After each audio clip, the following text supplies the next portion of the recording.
Logging and the wintertime were synonymous in the 19th century.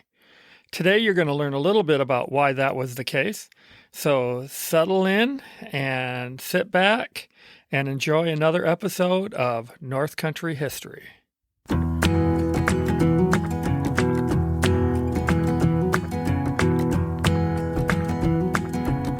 North Country History with Rob Berg, your podcast on the forest history of the Great Lakes region.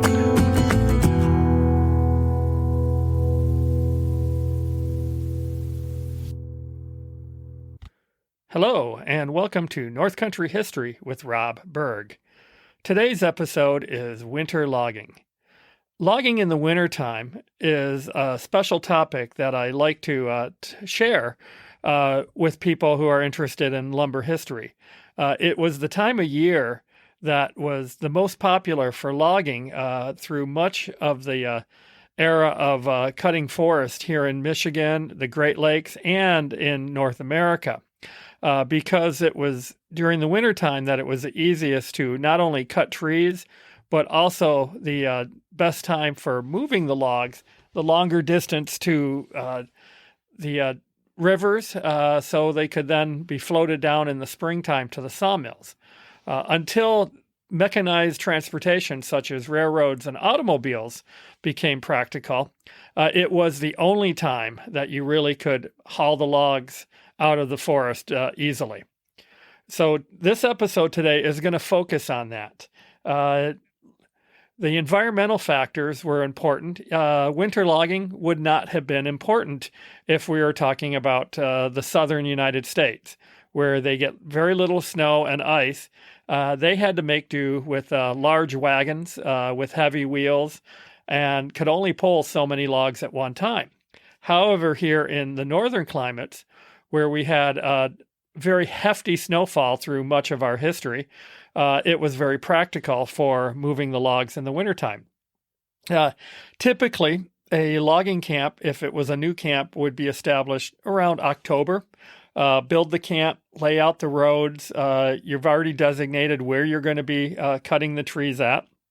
And you're going to have the roads built from those tree cutting areas out to your transportation outlet.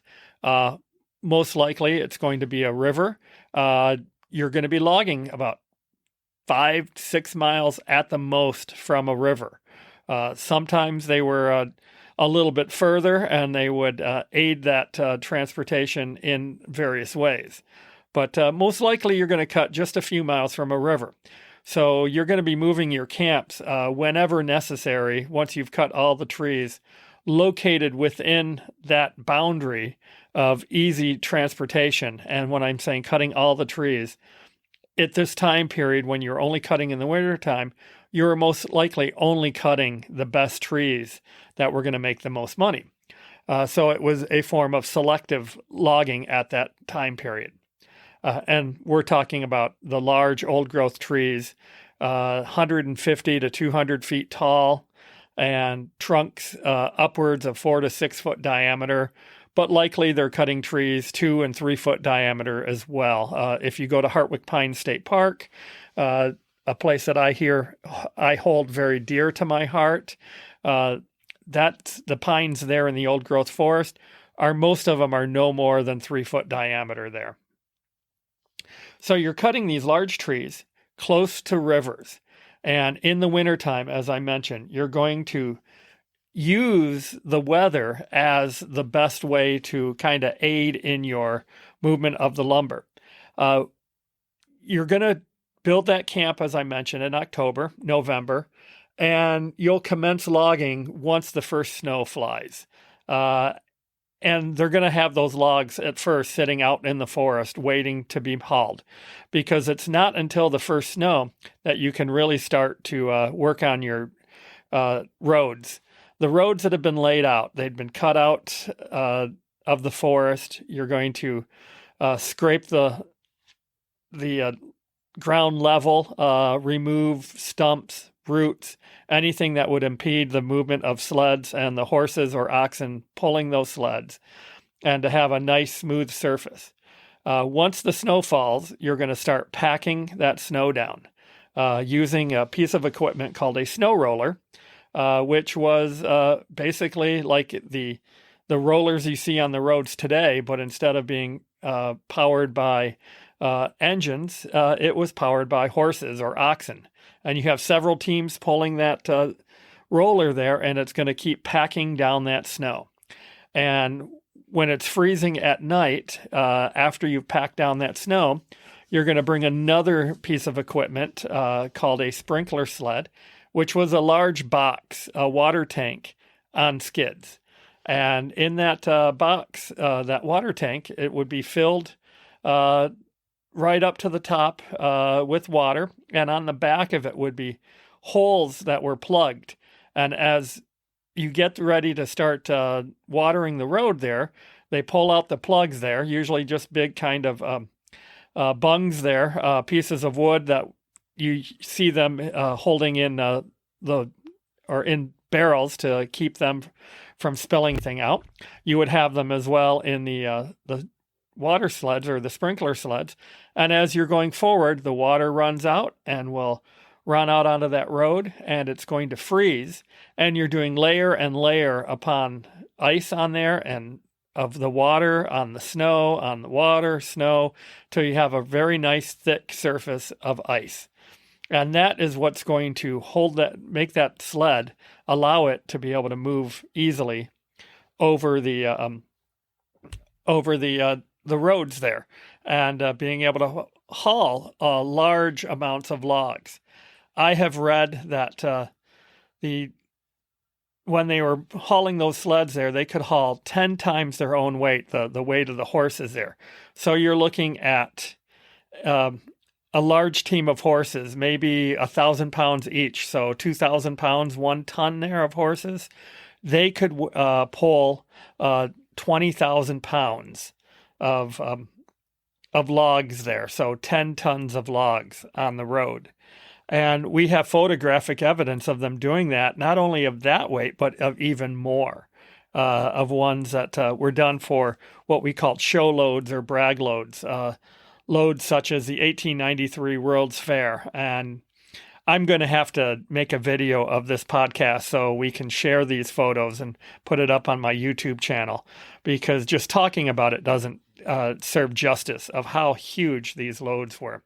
Now, those loads were done for show, pulled only a short distance. In the case of the World's Fair load, they pulled it 1/4 of a mile in February of 1893 in Ewan. I'm not sure how you pronounce that. And those in Ontonagon County in the Western Upper Peninsula, you know the correct way to pronounce your village's name.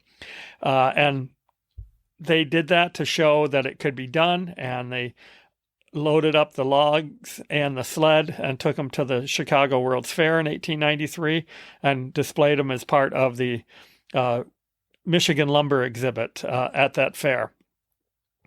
So this was how you hauled the logs. And as I mentioned, you took them to the rivers, and in the springtime, you had the river drives.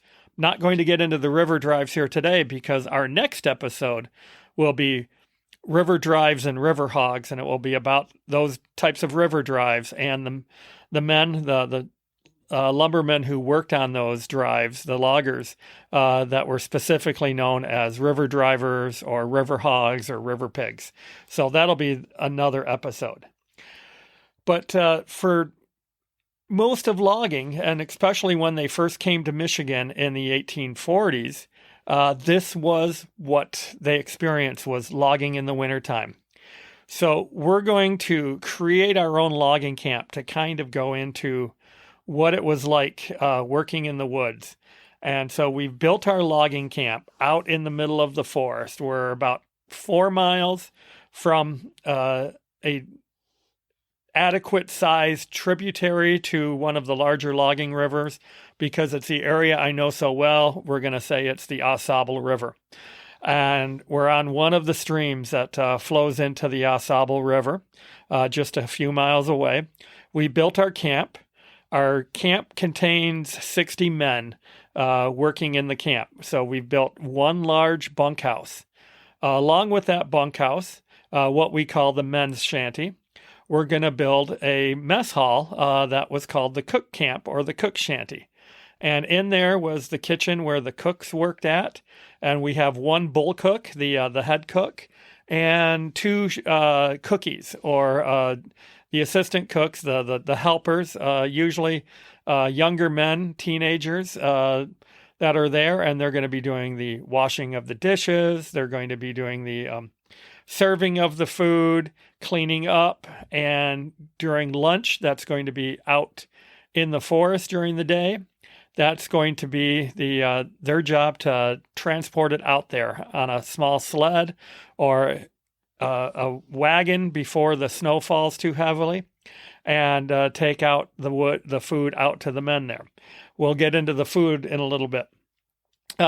So those are the two main buildings, are the cook shanty and the men's camp, or the men's shanty. For the lumbermen, the loggers, as we call them now, lumberjacks, but they called themselves shantyboys because they lived in the shanty. But they're not the only buildings. There's, of course, one other important building in a logging camp, and that's the barn. The barn could be of various size depending on how many teams you had. Most of your logging camps are going to have teams, about 5 or 6 teams that are used for hauling of the logs. So you're going to have then 10, 12 horses that would be used for that. So you needed to make room for them in the barn there, in stalls. Along with, you're going to have 1 or 2 other horses that are going to be used for hauling smaller loads, such as the swing dingle, or the small sled that would be used to bring out the meals during the day. Also could be bringing out extra tools and equipment, but it was usually a much smaller sled. Could be used a team of 2 horses, or maybe just a single hitch, 1 horse pulling that sled. It's not very large. And they may have in the camp the large tote sled that was used for hauling of supplies. And you'd probably have 1 large team or maybe 2 teams pulling that, because that was bringing all your food, all of your equipment that you needed for resupplies. And you're going to be going through some roads that are not being well maintained all of the time. And then finally, teams that might be used for the snow rollers, the sprinkler sleds, also snow plows, some that were specially built for use for clearing the roads of excess snow during big snowstorms. So all of these horses would have to have a barn to where they could be sheltered at, and also, most importantly, for storage of food. A lot of hay was cut for use for the teams for the logging camps, along with oats. The horses could work without having oats in their meal, but it was certainly going to be much more nutritious for them, could allow for them to do heavier work. I'm not an expert on horses, on equine, but I've been told that a horse can't work well without having oats in its diet. Those of you who are experts or are more knowledgeable in that can chime in through social media and let me know exactly what they need for their diets. Now, remember, we're talking 19th century. So what's available then compared to available now could be 2 different things. But so you have the barn there, and you're going to need a couple of workshops. One, most importantly, is the blacksmith shop. And that's going to be the camp blacksmith is going to be always working. Shoeing horses, although not traditionally the job of the blacksmith, that was a farrier, but few camps provided both a blacksmith and a farrier, so the blacksmith had to be a jack of all trades in that case, and shoeing the horses, the oxen, which I understand was very difficult because with a cloven hoof, that's 2 parts you need to put on, and oxen don't stand well on 3 feet, or so you have to raise their entire back legs when you're putting them on. Same way with their front legs too, for when they're putting on the front ones. Again, not where I'm an expert. I did a little minimal training as a blacksmith 30 years ago, but definitely not an expert on that. But they would be repairing tools, making chains, variety of metalwork that would be needed really every day in the logging camp. Working alongside the blacksmith was the saw filer, who would be sharpening the tools. The saws, most likely, although early logging camps would not have been using many crosscut saws, but by the 1870s, it was most definitely a job that was needed in the camps, as the crosscut saw would overtake the axe as the main felling tool. Even once railroads came about in the 1870s, winter logging was still the prime time for working in the camps. So all of this was still very much needed throughout this time period. So we've got the blacksmith and the saw filer working usually together in the same shop. And then you'd have a carpentry shop too. The wood butcher or the carpenter might be making all the wagons and sleds himself, or repairing them, and also maybe making replacement handles for tools out of local resources in the forest. A well-equipped camp would be able to provide replacement handles for axes, for cant hooks, PV poles, and other various tools.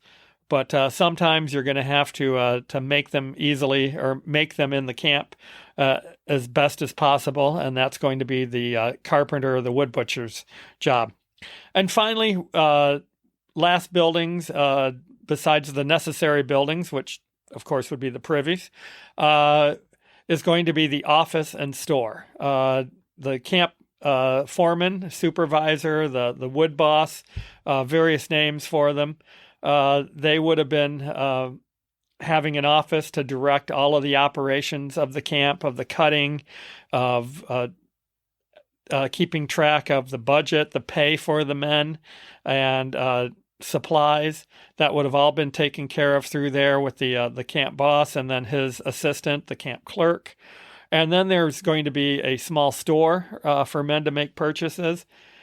And that could vary from maybe just a chest or trunk that would keep supplies such as chewing tobacco, razor blades, simple items like that for men's personal needs, up to maybe a full store with clothing in there, extra tools and equipment that was not necessary for the men to be provided by the camp, but would be like maybe an extra item that the men liked, that they preferred over the offered ones by the camp, to personal items, books, magazines, stationery, items like that, that could be used kind of to pass the time, entertainment in the camps.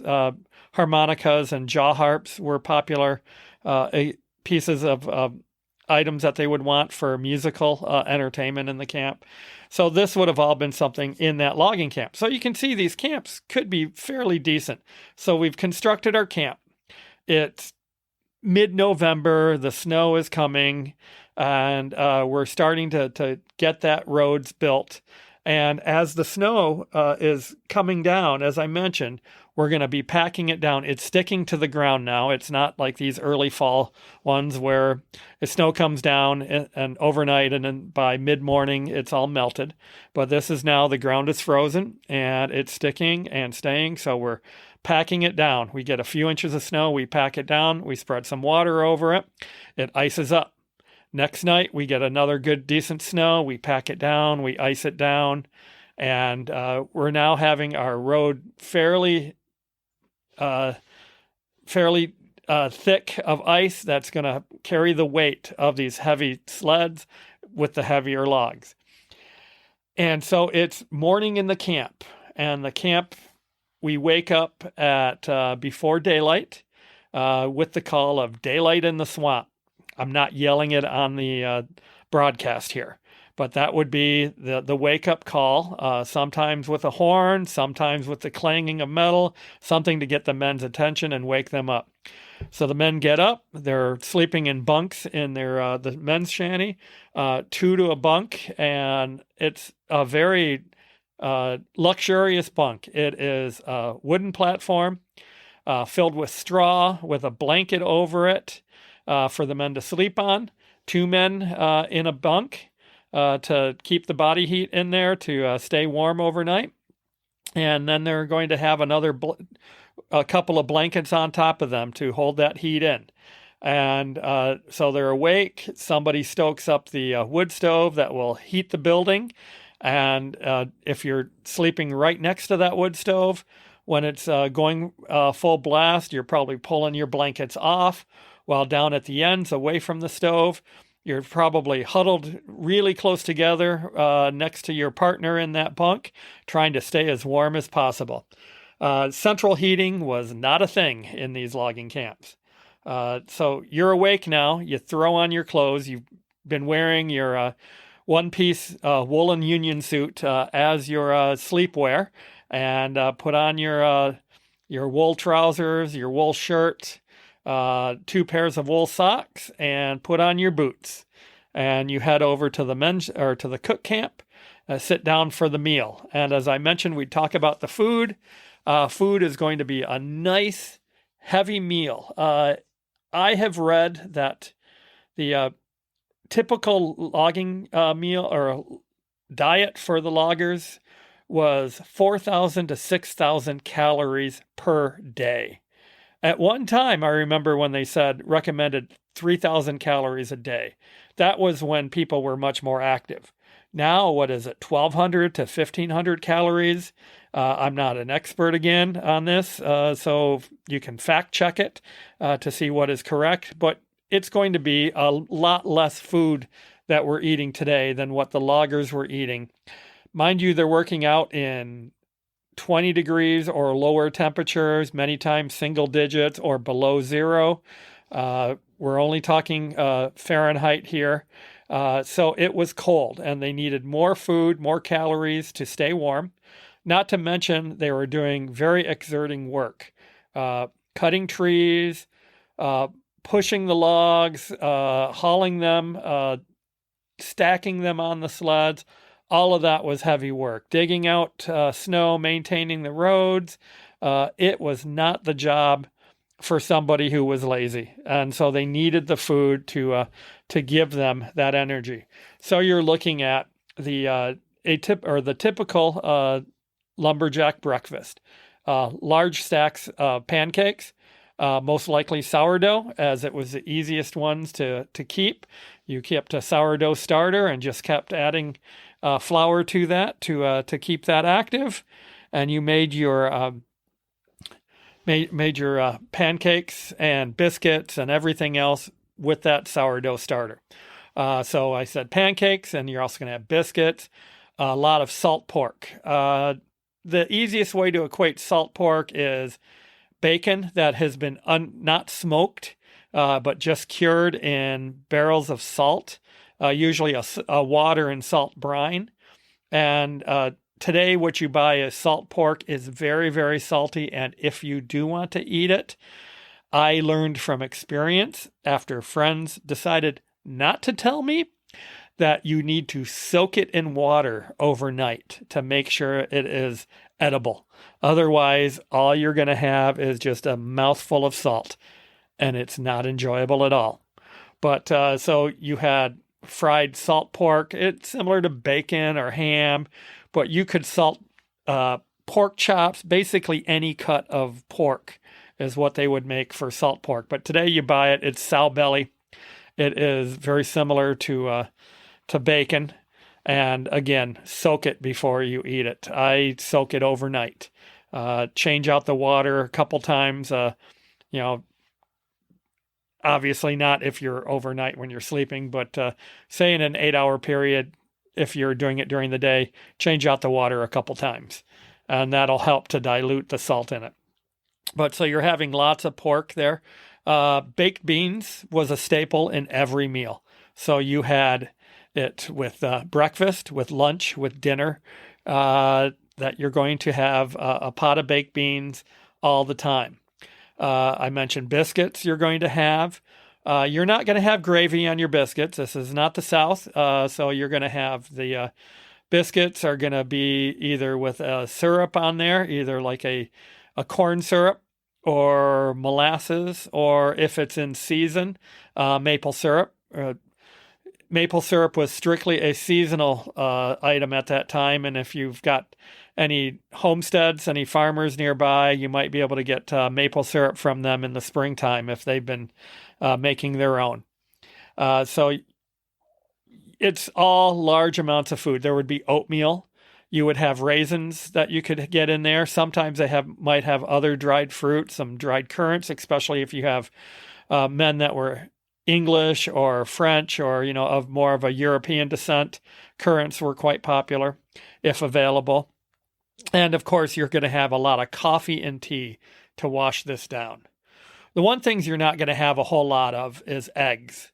They might keep some chickens in camp, but that's going to be eggs to be used for ingredients. If the cook wants to bake a cake or make a custard for a custard pie, maybe a vinegar pie, that would be something that you use the eggs for. But there's no fried or scrambled eggs for breakfast. There's just not enough eggs available for 50 men to have eggs for breakfast. But you're going to have lots of meat, as I mentioned, salt pork, but it could be smoked, ham, bacon, as I mentioned, pork chops. You might have beef as well, but not usually as common as you're going to have for pork. Pork was cheaper to raise, so it was and quicker to raise, so it's a lot less expensive, especially when you're feeding a large amount of men. But you've had that big meal, and now you're out the door, about 20 minutes to have your meal, and you gather up your tools and equipment, and you start slogging out into the forest. And you're going to go out about a couple miles out from where your camp. At more than about 2 miles, they're going to deem it too far away to get back and forth every day. So you're going to cut within about 2 mile radius of your camp. Now, that doesn't mean everybody's going out, fanning out 2 miles in every direction. You're going to one section at a time and have everybody out there, have your 10 crews of cutting the trees down, of your choppers, your men that are using the axes, sawyers with the saws, swampers that are going to be limbing the trees, cutting them into the lengths of logs. So you're going to be doing all of that work all day. You're going to have a break around noon, your midday meal, and that's where the cookies are going to bring out a good hot lunch for you. Bring out that sled, that swing dingle as we called it. I'd love to find out where they got the names for some of this equipment or some of these things, what we call the lumberjack lingo. And there is a book, Lumberjack Lingo, that was originally published in the 1970s in Wisconsin. And you can find copies of it around. There was a revised edition that came out later. And I have a copy of the original one in my library. And it's very interesting, some of these words here. But anyways, back to the cookies, bringing out the swing dingle with the midday meal. This would actually be dinner time. We call it lunch today, but dinner was usually their midday meal and was traditionally the largest meal. But when it's out in the woods, it might not be the largest, but it was definitely a good hearty meal. And that meal is going to be a big hearty stew or soup. A bean soup was very popular, beans being a very economical meal to make, dried beans. But so you have the large bags, and we're talking about 100-pound bags of beans, dried beans, and they're soaking, and they're going to be made into a nice soup. You throw in chunks of salt pork in there. You're going to cut up some other vegetables in there. Potatoes and onions and rutabaga were very popular to throw in there. And the cook will make fresh loaves of bread. And so that will go out with the cookies there, along with that soup. And it might not always be bean soup or, what we would consider as a ham and bean soup today, but there could be other soups that they would make. They might have, in this case, a beef stew or a pork stew, along with the same vegetables in there, but instead of a thin soup broth, as we know, it's going to be a much thicker, almost like a gravy there in that. I'm explaining stews to you. You all know the difference between soups and stews. But there you're going to probably also have a pot of baked beans. I told you that was pretty much synonymous with lumberjack food is baked beans. And that is going to be your main meal. But you're also going to have some good desserts there too. Pies were very popular. I mentioned vinegar pie. And vinegar pie was basically a custard pie that was flavored with vinegar. And various vinegars could give a nice flavor to it. And I have made vinegar pie, and I found myself, or I claim to be an expert vinegar pie maker back in the day. We're talking when I was running Hartwick Pines Logging Museum, 98 to 2013. And we found various ones. Your regular white vinegar would kind of give it a little bit of a citrusy taste to it. And almost as if like maybe even like the filling of a pecan pie minus the pecans, have an apple cider vinegar, and it might almost be like an applesauce type flavoring to it. And they could be very good, and different cooks would add different things to it. Raisins could be added to it. If you were able to get some nuts to go into it, that was always a nice addition. But even just the basic filling there would be a very good pie for them to have, a slice of pie there to have, but also in season, different fruits. If we're looking at, cutting in the wintertime, there's not seasonal fruit. However, apples and other fruits could be dried and be stored in barrels in a root cellar in the camp. I forgot to mention when I was laying out the camp that you have to build a root cellar, dig it out into a hill or maybe a small pit in the ground covered up, and that would help keep a lot of your food nice and cool and preserved. So a dried apple pie was very common, and maybe throw in some raisins along with that, currants. They could make it with dried apricots, dried cherries, all of these various ones that could make a very good pie. And I've seen recipes for it. I don't know the historic provenance of it, but maple syrup pie. And it's kind of like a vinegar pie, but made with maple syrup instead of vinegar. And oh my, it's decadent. And it probably led to my diabetes that I have, because I do have a huge sweet tooth. But so this food would then get you going through the rest of the day. And of course, along with all of that would be a big pots of coffee and tea as well. Coffee and tea fueled the logging camps. And there was always a big pot of one or the other on the burner of the camp stove or the cook stove. And then also in the cook shanty, the men's shanties, they would have usually a pot of coffee or tea going. And it varied camp to camp of what they had. But regardless of which one they had, it was always very strong. They said if you put a spoon in the coffee and it didn't stand up on its own, it wasn't strong enough. Or that would be the black lead that they would drink, the coffee. Or lye is the tea, and it was so strong that if you put a chunk of iron in there and it didn't float, then it also wasn't strong enough. Or if it didn't dissolve, that's another thing I heard. So they had a lot of strong coffee and tea. And having made a boiled camp coffee, I know how strong it is. And I was a big coffee drinker for a time. And yes, this was the coffee I drank. And yeah, it's just a little strong. So your meals were going to be big like that. You continue cutting until the end of the day. It gets too dark to see.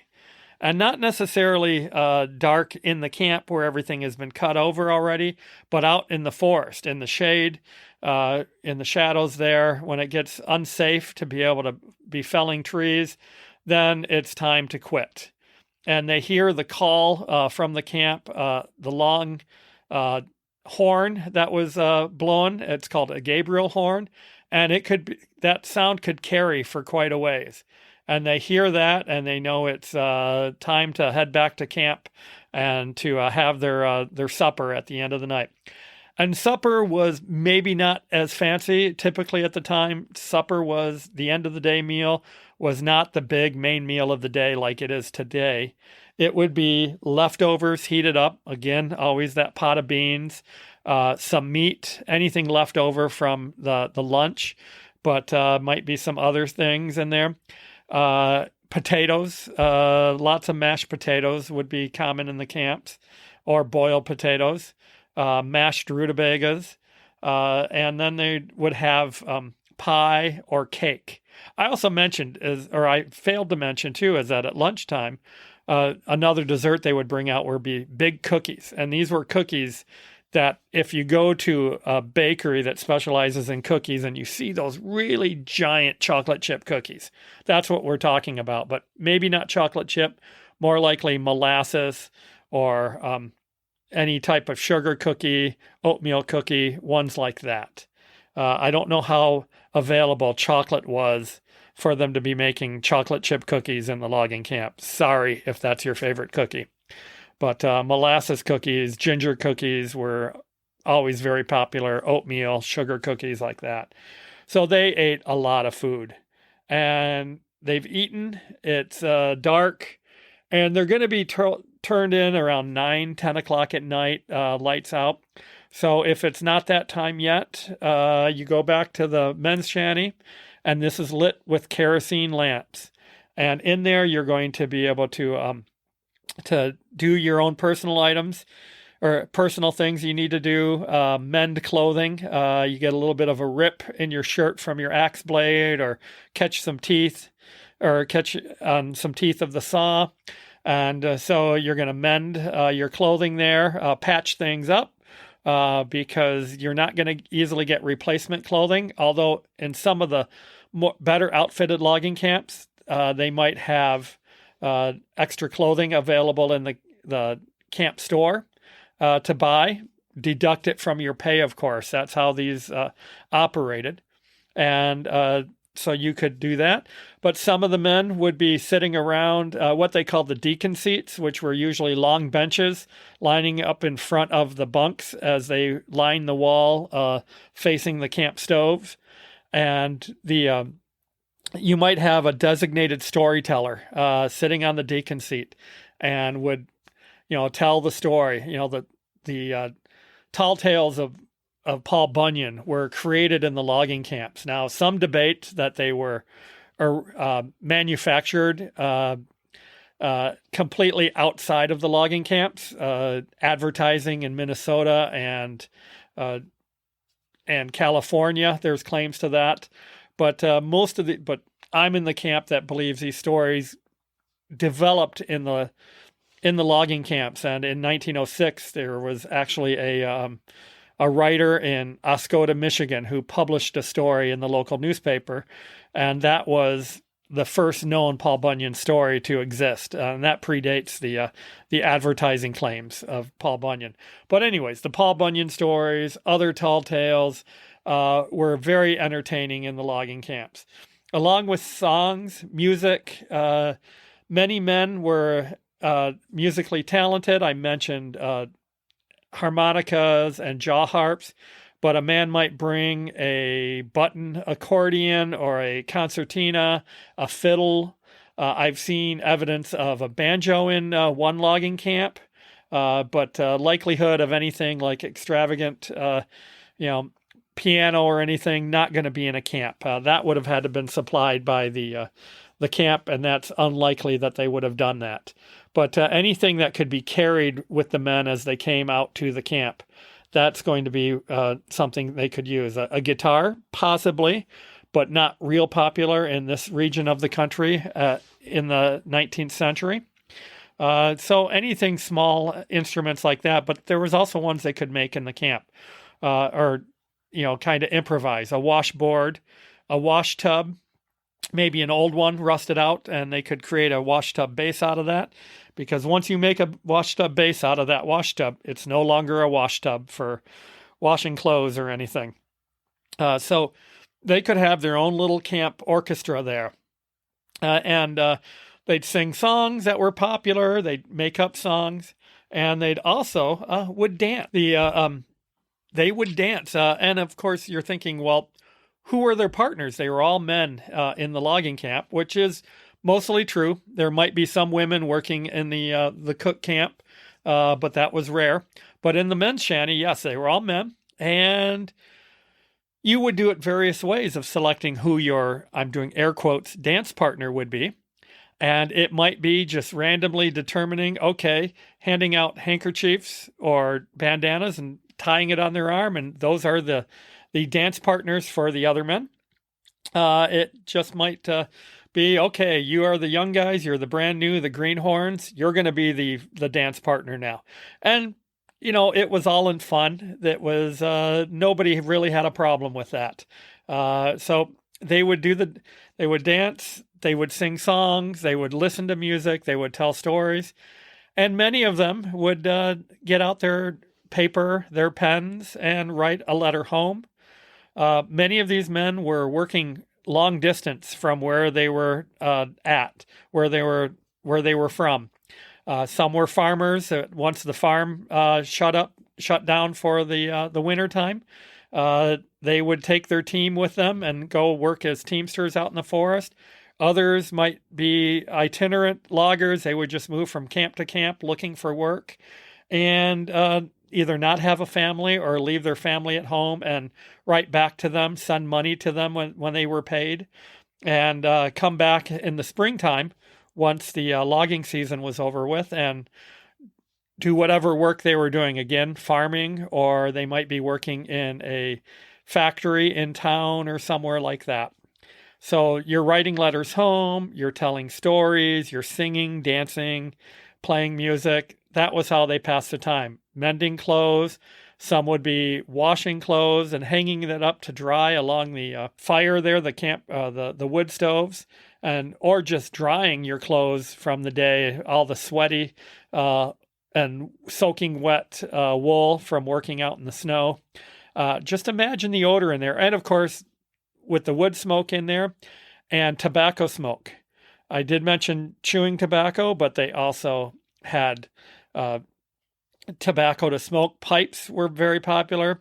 Some places cigars were, depended on if the men could afford to buy cigars. Those were more expensive than smoking tobacco for pipes. Cigarettes, again, not a regional thing at that time, early in the 19th century. More likely in the southern regions, on the southwest, not so much in the northern woods. But tobacco was very common. So you had tobacco smoke, you had wood smoke, you had that coffee pot boiling on the stove there, so you have the scent of coffee, of overdone coffee, burnt coffee. You had body sweat. You had the smell of the wet wool. Think of wet dogs or wet animals. You can just imagine what the odor was like in a logging camp. And that is one thing, working in living history and lumber and logging, that people were happy we did not recreate, was, that sense of smell, of scent that they had in those camps.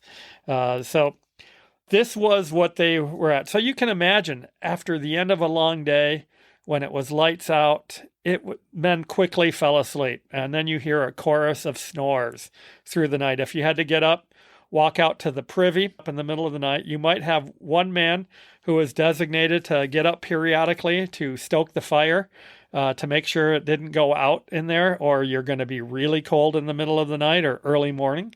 So that was your typical day in the logging camp in the wintertime, except for Sunday. Saturdays, you had to work. Sunday was your only day off. And in most camps, there were a couple of chores you had to take care of on that Sunday. One was take a bath. Now, contrary to popular belief, they did practice good hygiene. They washed, they bathed frequently, but it was not a full bath like we think of. But it was washing their face, washing their arms, taking a good wash rag, and, soaping down their body a bit that way. But here on Sundays, you're going to have a bath, and filling up multiple wash tubs with hot water, get that bar of lye soap, and you're going to have one man take a bath and another man, so on until that water was pretty filthy. And you'd dump it out and you'd start all over again. And if you've got more than one tub going, you're going to get the men bathed much faster. And once you've done that, you also have wash tubs where you're going to be washing your clothes. And you can wash multiple men's clothes at one time. You're only talking about one set of clothing, one pair of underwear, one or two shirts, a pair of pants, a few pairs of socks. So you wash them in there, you hang them to dry, and usually the men had two sets of clothing, the pair they're wearing and the pair they're saving for laundry day and changing into clean clothes. And airing out their boots, of course. But they'd also then, too, is changing out their bedding. As I mentioned, most of the bedding was basically loose straw. You piled a lot of it up, but after a few weeks, it's going to get pretty pulverized, flat, smelly, and not to mention that you're going to have bed bugs, lice, other critters like that in there. So you wanted to clear them all out. And this is the reason why you had the 2-week rule. Take a bath, clean your clothes, change out your bedding. You're going to minimize the amount of lice and bed bugs and ticks. And, well, ticks probably not so much in the wintertime, but you're going to minimize a lot of the so-called vermin that was living in the camps. And most of those would be lice. And it could get so bad that some camps actually burned their camps down after use because the lice problem was so bad. And they didn't want to spread that to anywhere else. So they just destroyed the camp and started anew, not even salvaging anything out of there. Because some camps, they would take out anything reusable, doors, window sashes, furnishings, stoves, things like that. Others, they just set them abandoned, and others, all right, we're burning them. So you really wanted to keep from spreading all of that lice and all the other issues, because that's what carried disease.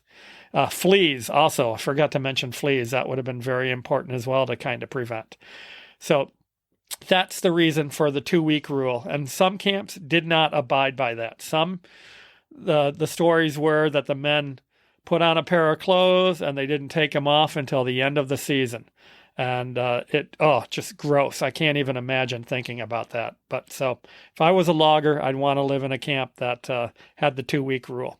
And yes, it's cold to take a bath in the wintertime, especially when you don't have central heat. But, you have the wool blankets. You use those to dry off, wrap up in till you get your clothing on. And then you're going to be fine sitting around the fire. So that was Sunday. Because they were off on Sunday, Saturday nights, if there was a town nearby or a settlement, another air quote here, which might be a saloon, a house of ill repute there, brothels were not uncommon associated with logging. And there are stories to be told. And maybe we'll get into a racier episode further down the line and talk about some of the sins of logging. And but that was something that Saturday night, men would go off to one of these areas. And in the Grayling area, where I worked at for several years, some of the logging camps were not that far from Grayling. Hartwick Pines State Park that had the logging museum, there were several known camps in the area there.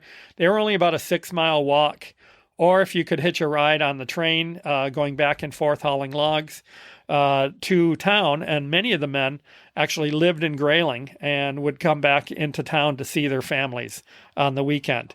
So they did all of their cleaning and all of that on Sunday at home, and then they would head back to camp either Sunday evening or very early Monday morning, so they'd be back in time to head out to the woods. So Sunday was your free day. Now it's the end of the season, and it's breakup time for the camps. Now what they would do for a good portion of the logging period, this was when they were paid off. The men would have somebody, or the camp would have somebody to come out from the main company office. And in Grayling, that was the Salling Hansen Company, most likely, that was headquartered in Grayling.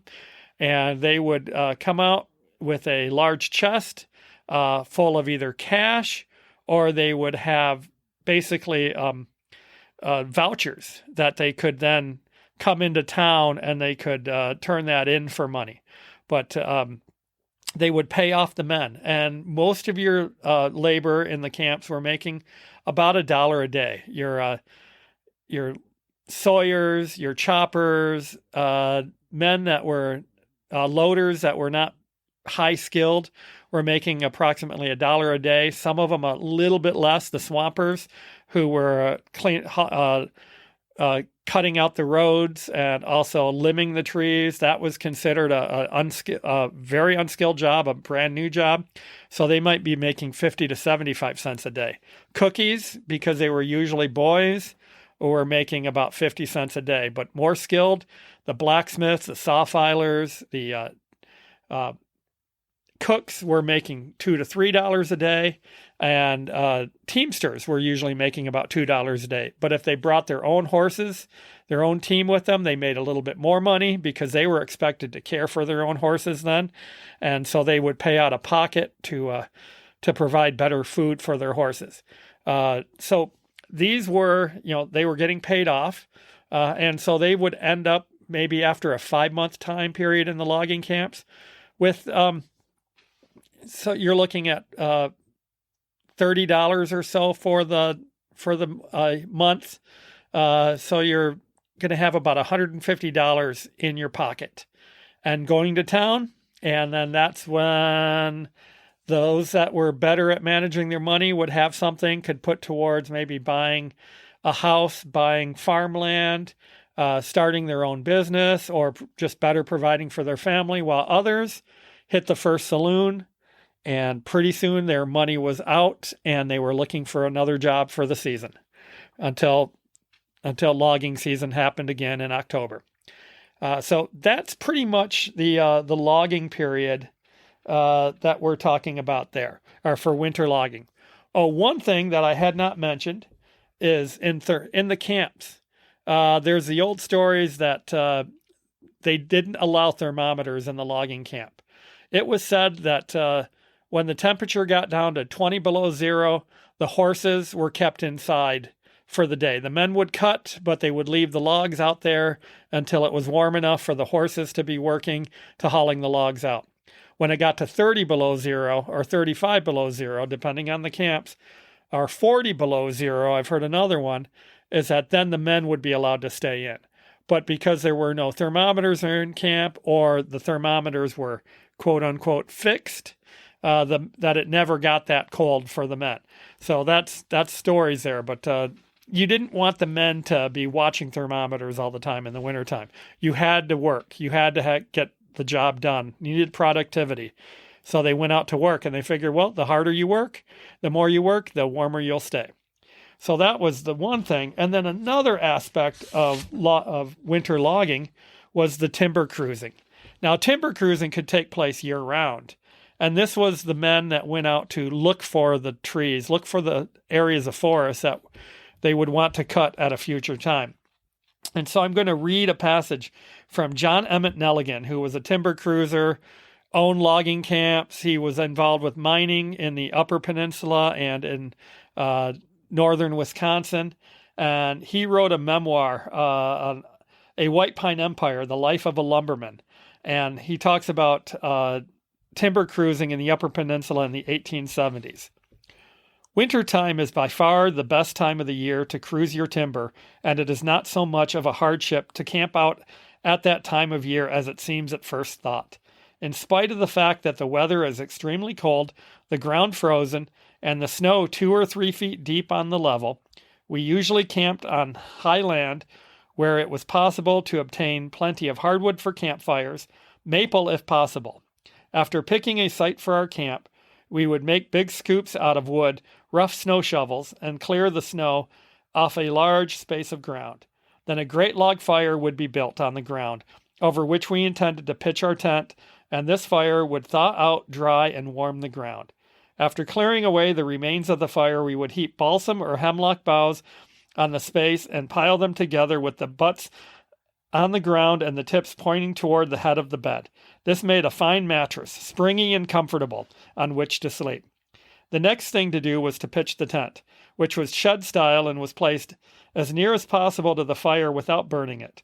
Over the tent we built a second roof of poles and a layer of evergreen boughs, leaving an airspace between the two which insulated us against the cold and protected us from frost.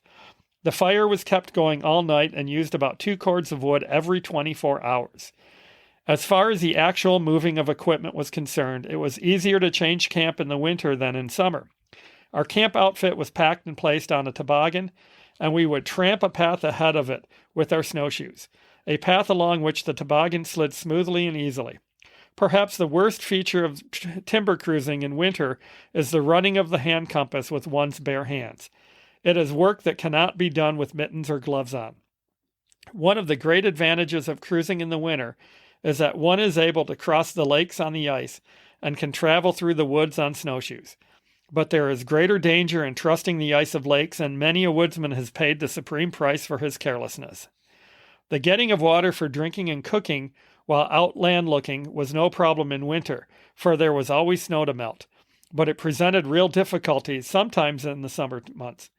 Once, when Flanagan, who was my partner, and myself were cruising some timber on the headwaters of the Ford River, we couldn't find any water for 2 days, and the weather was uncomfortably warm.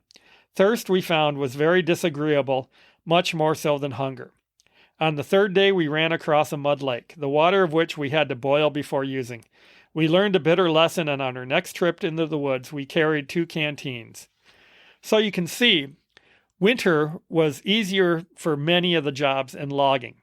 And the one last thing I forgot to mention is that in the wintertime, there are no mosquitoes and no black flies. Anybody going to the forest in the north woods in the late spring and the summertime, you know how bad the mosquitoes and the flies are. And in the wintertime, you did not have to worry about those pests. So thanks for listening to me today. I hope you learned a little bit about winter logging, and that you want to come back and listen to the next episode, which will be River Drives and River Hogs, about the moving of the logs down the river at the conclusion of winter during the spring floods. And as always, if you enjoyed this episode, if you enjoy my podcast, please tell a friend. It's the best way that we can build listenership and to make sure that we can keep this on the air. So like, subscribe, download, that would be great, and to help keep us going. And also check us out on Facebook, on YouTube, on Instagram, on Threads, and that's how you can keep up with North Country History with Rob Berg. So thanks again for listening, and I'll talk to you again soon.